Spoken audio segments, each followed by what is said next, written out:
ajar dekati hatiku saat ku berpaling dan cintamu. Saat mandi membawaku lagi bersekutu dengan damai yang sejati. Oh, inilah hidupku.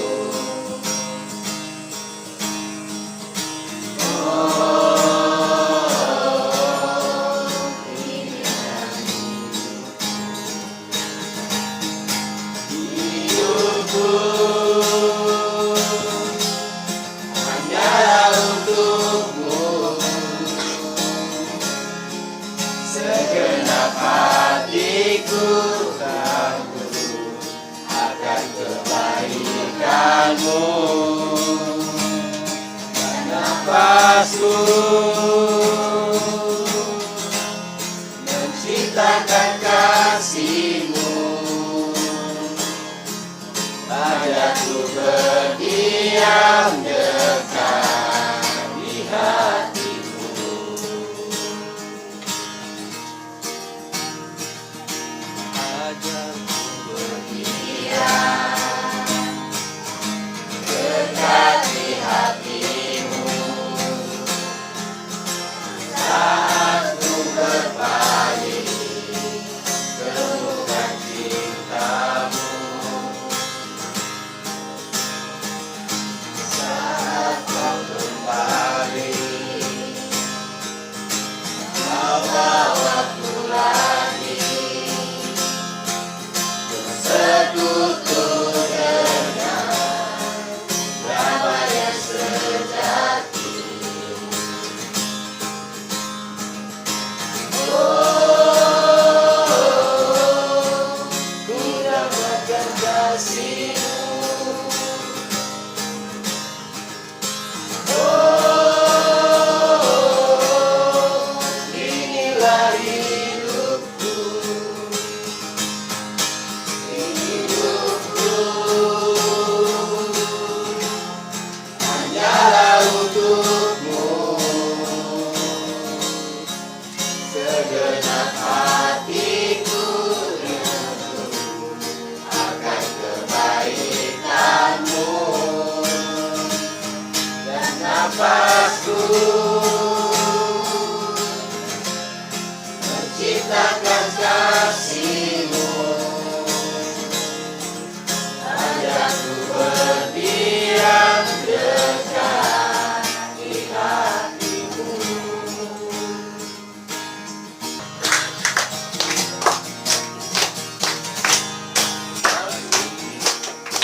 Hari yang telah dijadikan Tuhan, mari kita bersuka.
untuk menang ke dunia.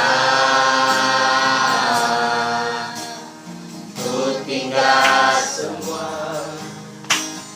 pada akhirnya saat ku kembali ke surga. Inilah yang ku punya, hati sebagai hamba yang mau taat dan setia padamu Bapa.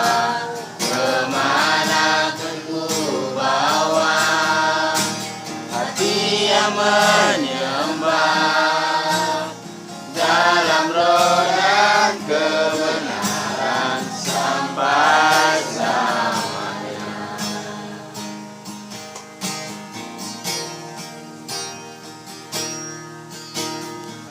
Pada kita semua yang baik yang berada di atas rumah maupun yang di bawah sana, di depan sana, saya percaya bahwa kita boleh mendengar firman Tuhan ini,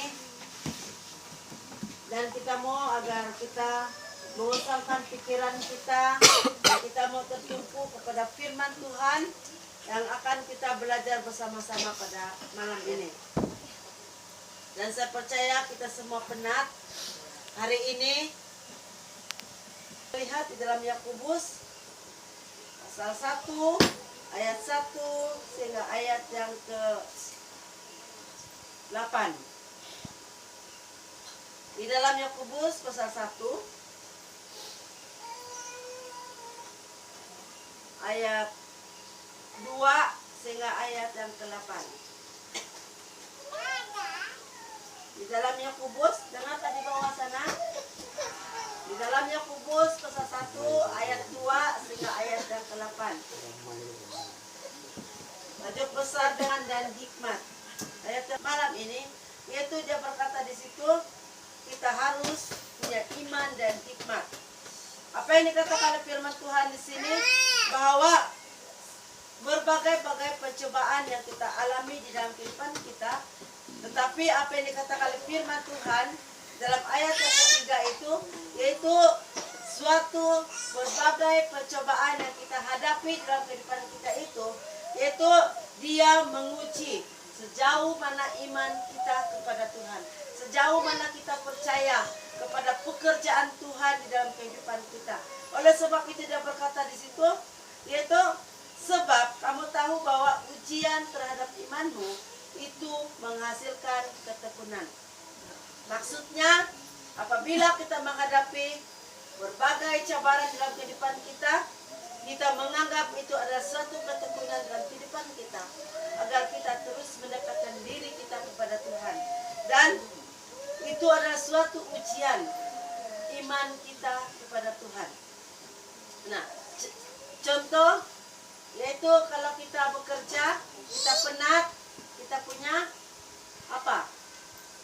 Alasan, kan? Apa alasan kita? Kita penat bekerja, kan?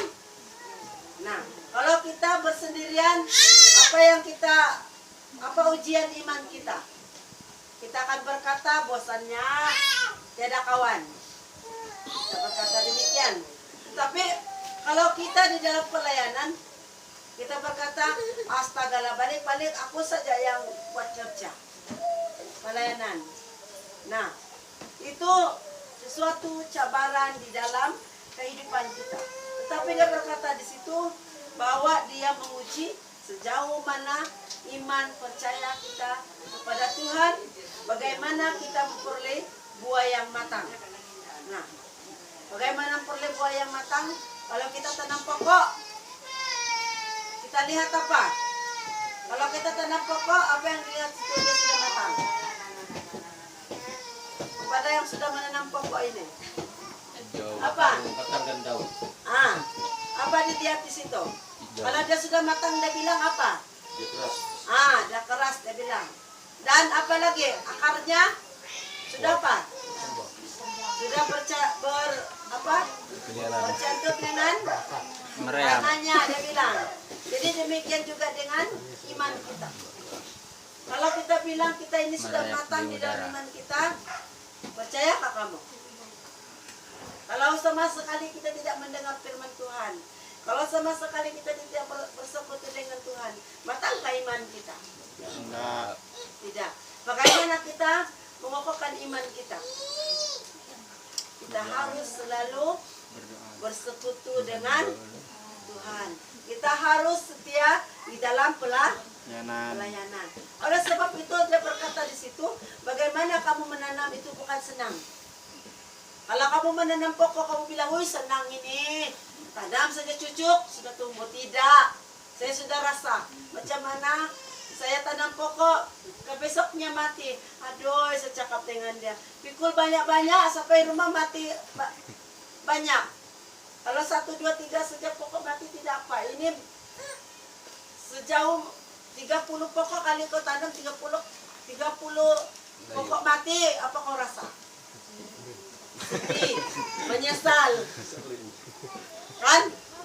Menyesal ini aku mau tanam pokok. Tapi kalau dia punya keinginan, ketekunan di dalam dirinya, biarlah bilangnya, saya akan pasti tanam ini sampai dia hidup. Nah, kalau sudah hidup semua dan dia sudah matang, apa yang akan terjadi? Kamu akan, kalau kamu jual, kamu akan berhasil. Bukan bersyukurlah juga, sebab sudah tumbuh. Tapi kita akan hasilnya kita dapat duit, bukan promosi lah, tidak juga. Nah, dapat hasil. Nah, di situ kita akan menjadi orang yang tidak apa. Biar apapun cabaran ini, tanah pokok ini tidak apa. Yang penting ada hasilnya. Nah, demikian juga dengan iman kita. Kalau kita bersekutu dengan Tuhan, tidak mungkin iman kita itu akan menjadi lemah. Tetapi iman kita seperti biji sawi, kata firman Tuhan. Kalau kau tanam itu biji apa? Benihnya pasti akan tumbuh banyak. Nah, demikian juga iman kita kepada Tuhan. Kalau kita tekun di dalam iman kita kepada Tuhan, pasti akan membuahkan buah yang matang dan berhasil, kata firman Tuhan. Di dalam ayat yang keempat ini dia berkata, dan biarkanlah ketekunan itu memperoleh buah yang matang, supaya kamu menjadi sempurna dan utuh dan tidak kekurangan sesuatu apapun. Kita percaya apabila kita selalu mendekatkan diri kepada Tuhan, kita tidak akan pikir lagi apa-apa, tapi kita akan berpikir bagaimana saya mau masuk surga. Kan? Apa gunanya kita menjadi orang Kristen kalau kita tidak ada tujuan? Tapi kita menjadi orang Kristen, kita punya tujuan dalam hidup kita, yaitu saya mau percaya kepada Tuhan supaya saya menerima keselamatan, supaya saya masuk surga. Itu adalah komitmen di dalam kehidupan kita sebagai orang yang percaya kepada Tuhan. Oleh sebab itu dia berkata, kalau kita percaya kepada Tuhan, kita tidak akan berkekurangan, kata firman Tuhan. Nah, kita tidak akan berkekurangan apapun. Nah, di dalam pekerjaan kita akan berhasil karena kita berserah kepada Tuhan. Dan dalam ayat yang ke-5 dia berkata, tetapi apabila di antara kamu ada yang kekurangan hikmat, hendaklah ia meminta kepada siapa? Minta kepada Allah yang memberikan kepada semua orang dengan murah hati dan dengan tidak membangkit-bangkit. Nah, kalau kita sudah memberi satu komitmen di dalam kehidupan kita dan kita beri kepada orang lain, jangan kita membangkit-bangkitkan perkataan itu. Hai, kalau itulah betul dia berhasil itu sebab saya yang selalu menasihati dia. Tapi apa yang kita harus lakukan dalam kehidupan kita, yaitu kita bersyukur karena orang itu berubah, bukan karena kita yang mengubah dia, tapi dia mau mengubah hidupnya menjadi yang lebih baik. Dan di dalam ayat yang ke-6 berkata, hendaklah ia memintanya dalam iman dan sama sekali jangan bimbang. Sebab dia berkata di situ, orang yang bimbang sama dengan gelombang laut yang diombang-ambingkan kian kemari oleh angin. Dia berkata, kalau kita meminta harus dengan iman. Kata firman Tuhan, jangan, apa dia bilang orang di sana? Orang Jepang sana. Apa dia bilang? Jangan bimbang dan cakapkan. Sebab kalau kita bimbang dan bilangnya kita seperti apa? Seperti gelombang laut, dia bilang. Tengok, kalau laut itu, kalau kamu suka duduk di tepi laut, kamu tengok tuh ombak. Kan? Kalau kamu nampak perahu itu, dia tenang kah? Kalau ada ombak? Tidak kan? Pasti dia bergoyang-goyang. Baca mana lah, ini baca mana. Nah, demikian juga hidup kita. Kalau kita tidak mengimani apa yang kita lakukan dalam kehidupan kita, semuanya tidak akan berhasil. Tapi apa yang dikatakan firman Tuhan di sini dalam ayat yang ke-7 dia berkata, dan ayat yang ke-8, orang yang demikian janganlah mengira bahwa ia akan menerima sesuatu daripada Tuhan. Ingat, kita semua yang ada pada malam ini, kalau kita bimbang, kalau kita kasih tinggal pekerjaan kita, apa yang dikatakan firman Tuhan di situ? Jangan mengira, dia berkata, dia akan menerima sesuatu daripada Tuhan. Tapi kalau kita beriman, biar kita janganlah kasih tinggal kerja kamu pulang. Tapi dia bilang di situ, kalau kita punya persekutuan dengan Tuhan, kita kasih tinggal sekejap, kita bersekutu dengan Tuhan, pasti ada tujuannya. Karena apa yang dikatakan di dalam firman dalam ayat yang ke-8, 7 dan 8 ini, kita harus ingat pada malam ini, bahwa sebab orang yang mendua hati tidak akan tenang dalam hidupnya. Kalau mencuri, orang pencuri, dia curi sesuatu yang berharga daripada kamu, apa yang kamu cakap? Apa yang kamu cakap dengan orang yang mencuri itu? Biar. Itu bagus, biaro bilang. Ada lagi kah? Rasa lain daripada itu yang biaro. Syukur. Nah, apa lagi? Stroke kepalanya. Kalau betul kah itu? Betul kah itu? Lahir dari hati kamu. Kalau orang mencuri sesuatu yang berharga, apa yang kamu syukur? Mengawak. Kalau dia bilangnya, memanglah. Ako udah balasan ng Tuhan mo. Mga sa barang berharga kutu kamu kok. Jadi berarti kau sudah membalas dengan dia. Kalau kamu berserah aja, biarlah apa yang diambil akan ambillah. Begitu. Saya tahu itu berharga, tapi Tuhan bagi saya yang lebih baik. Kamu bilang, mungkin itu sudah reject, biarlah diambil. Kalau pikiran kita, orang-orang percaya kepada Tuhan seperti itu kan, kita tidak akan kisah. Karena kita tahu barang dunia itu, dunia punya, bukan milik kita. Tapi mungkin ada juga perasaan kita seperti itu kan. Kita marah.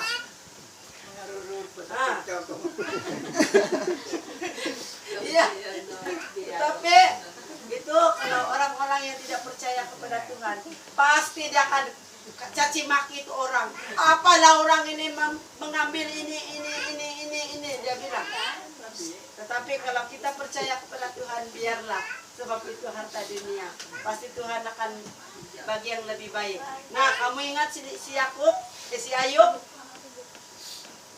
dicobai, semua harta-hartanya habis. Tetapi oleh karena keselihan Ayub, apa yang terjadi? Akhirnya apa?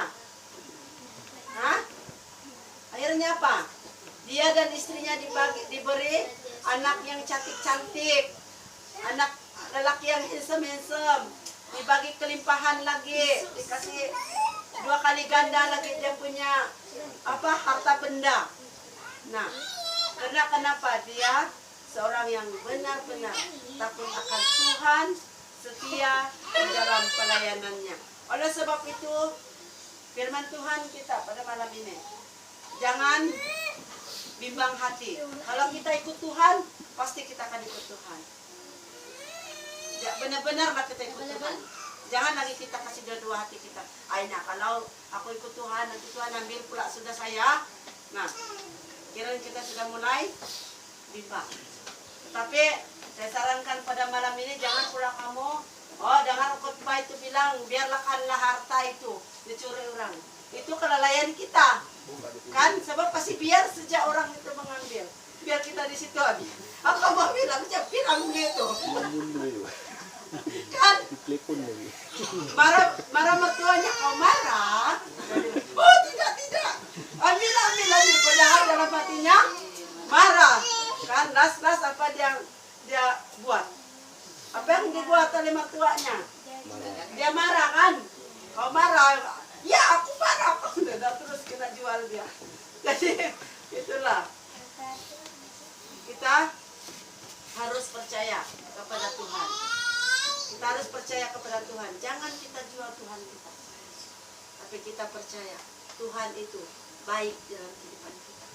Jangan kita mendoakan hati kita. Tapi mari kita tetap percaya kepada kuasa Tuhan itu di dalam kehidupan kita.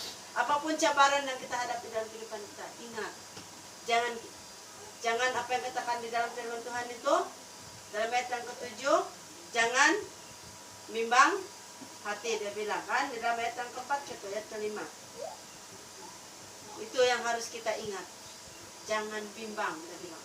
Tetapi berserah percaya kepada kuasa Tuhan di dalam kehidupan kita.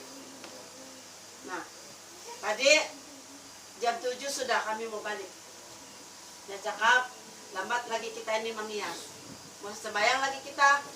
Cakap. Tapi memang saya lambat sudah pergi di kompleks Sukan tadi, sebab tadi pagi kami do Cynthia pergi mesyuarat di bawah di sekolah. Lepas itu jam 2 saya mesyuarat ke arti. Tapi saya percaya, saya cakap dengan si Jem, aduh Jem, sudah pun mau angkat badan ini sebab saya cakap dengan dia bangun dari keretanya, saya pergi sana sudah tua. Aku bilang, saya punya tenaga saya sudah tua. Saya cakap dengan si Jem. Bilang si Jem, apa dia cakap? Kasih muda sejak kak. Dia bilang, oh iya, betul juga kan. Memang usia kita sudah tua. Tapi dia bilang, kasih muda sejak kak. Maksudnya, biarpun kita tua, semangat kita mesti kasih muda. Macam orang muda. Kita punya semangat. Kita punya tenaga. Oleh sebab itu, kalau kita percaya kepada Tuhan, jangan kita bimbang. Pasti Tuhan akan memberi kekuatan kepada kita. Amin. Nah, walaupun kita balik ke rumah, buka baju, apa semua, cuci muka aja tidak apa. Yang penting kita punya semangat untuk beribadah kepada Tuhan. Nah, kalau Pak cantik tidak, tetapi Tuhan melihat hati kita yang benar-benar percaya kepada Tuhan. Kalau kita penat, kita bagi tahu Tuhan, Tuhan saya ini penat, tapi saya percaya Tuhan memberi kekuatan kepada saya. Pasti Tuhan akan memberi kita kekuatan itu. Yang penting jangan jangan bimbang, kata firman Tuhan. Jadi firman Tuhan kita pada malam ini mengajak kita semua pada malam ini, mari kita tetap mengadakan Tuhan dalam kehidupan kita dengan penuh hikmat dan beriman, percaya kepada kuasa Tuhan. Mari kita berdoa. Bapa di surga, banyak cabaran yang kami alami dalam kehidupan kami. Tapi itu tidak akan membuatkan kami lemah, tidak membuatkan kami bimbang. Tapi biar kami tetap percaya kepada kuasa-Mu Tuhan. Karena kami tahu bahwa keselamatan tidak ada dengan sesiapapun, melainkan kami sendiri yang percaya kepada Engkau Tuhan. Oleh sebab itu Tuhan Yesus berkati bagi anak-anak-Mu yang sudah duduk mendengar sabda firman-Mu. Biar kami tetap berhasil, biar kami menjadi saksi bagi banyak orang. Saat ini Tuhan Yesus, biar kami terus tetap setia di dalam pelayanan. Terima kasih Tuhan Yesus atas firman-Mu. Biar firman Tuhan ini terus berhasil berbuah matang di hadapan-Mu Tuhan. Terima kasih Tuhan, kami sambut firman-Mu. Hanya di dalam nama Yesus kami berdoa mengucap syukur. Amin. Terima kasih atas perhatian kita semua. Tuhan memberkati dan saya kembalikan kepada Tuhan.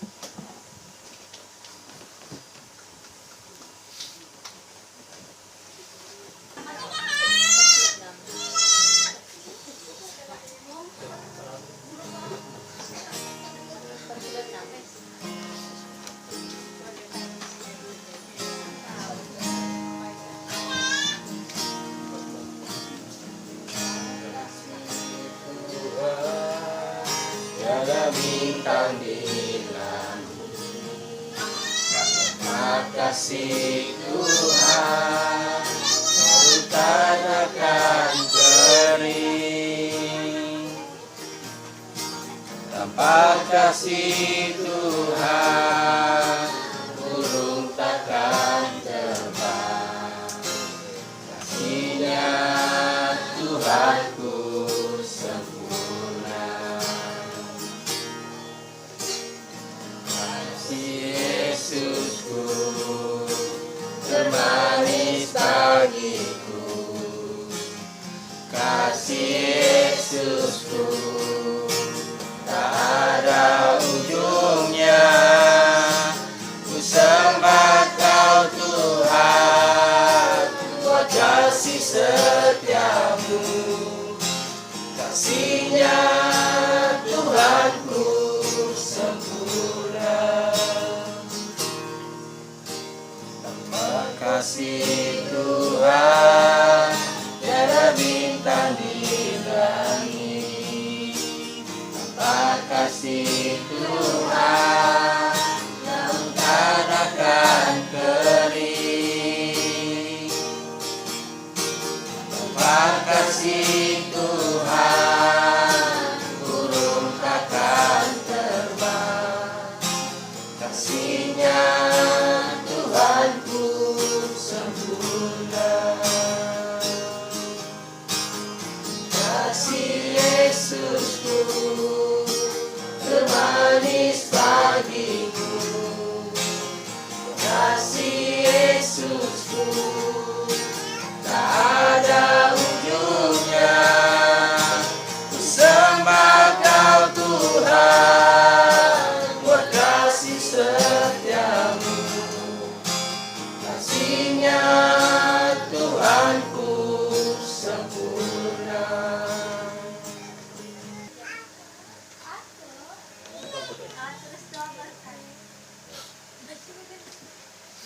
Rumah ini dan kesehatan kehidupan bagi yang tinggal di rumah ini, supaya Tuhan akan sentiasa menuntun, supaya Tuhan akan sentiasa memandang kepada mereka dan memberi kesehatan pada saya. Kami menutup ibadah ini dan di dalam nama Yesus Tuhan dan Juru Selamat kami, amin.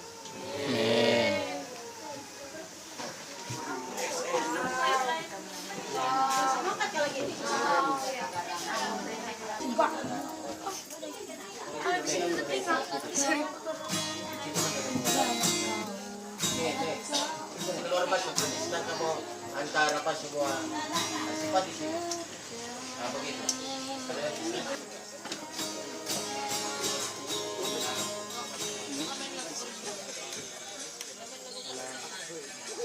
Ay, what's up, price? It's right in there. Pasang sikat na, guys.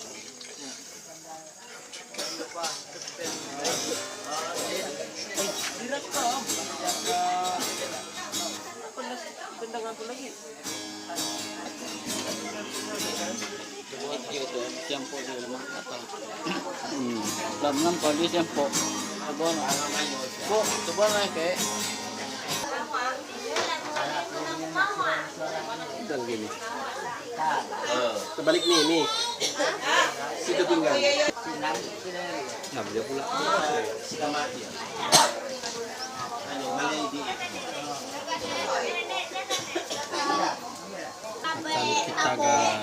Kita tenang kampung. Yuk.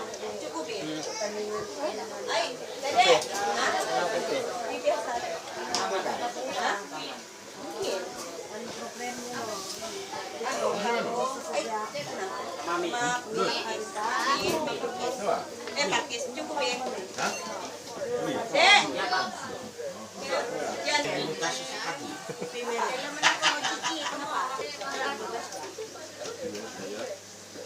Ya, mie goreng. Berapa boy? Lagi sawahnya benar sih. Saya juga di sini. Nah, baru Silikot. Tinggi kada ko dekat apa. Kami nang dapat aja dari suka sini. Apa aku sarap kipas. Sila dulu. Adan, adan. Biasa. Tadi ako yung lulungkot. Bilang ko mulaki. Pes. Mari, mari.